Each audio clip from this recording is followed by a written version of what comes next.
টাকা ৩১ টাকা যায়। ৯টি গ্রহের মধ্যে এই ৩টি গ্রহই বেশিরভাগ মানুষের ক্ষেত্রে অশুভ হয়ে ওঠে। শাস্ত্র মতে এর প্রতিকারের বহু উপায় আছে, ঘোড়ার নালও তার মধ্যে একটি। তিনি বলছেন আমি কোনো অসুবিধায় নেই, আপনিও নিয়ে রাখুন, অসুবিধা আপনার থাকবে না, অসুবিধা বুঝতে পারবেন না, ভালো থাকবেন। আপনার প্রতি বিরূপ গ্রহের অশুভ শক্তির কোনো প্রভাব আপনার উপরে পড়বে না। তিনি বলছেন আমার আশার ফল সুফল হয় না, বারবার কর্মক্ষেত্রে বাধা বিঘ্ন আছে, মিথ্যে অপবাদ ঝুট ঝামেলায় জড়িয়ে পড়তে হয়। এই নারের আংটির ক্ষমতা পরীক্ষা করবেন।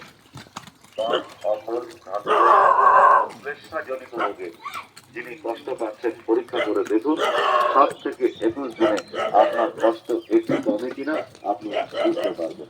বন্ধু, এই পৃথিবীতে এমন অনেক কিছু আছে যা অলৌকিক বলে মনে হয়, আবার সেই সব কিছুকে দৈব বলে মনে করি। এই ঘোড়ার নালও তদ্রুপ, এই পয়সা বিপদে যায় না। তোমার একটা শিশু যেমন বড় একটা বিল্ডিংকে বজ্র বিদ্যুতের হাত থেকে বাঁচাতে পারে, তেমন এই সামান্য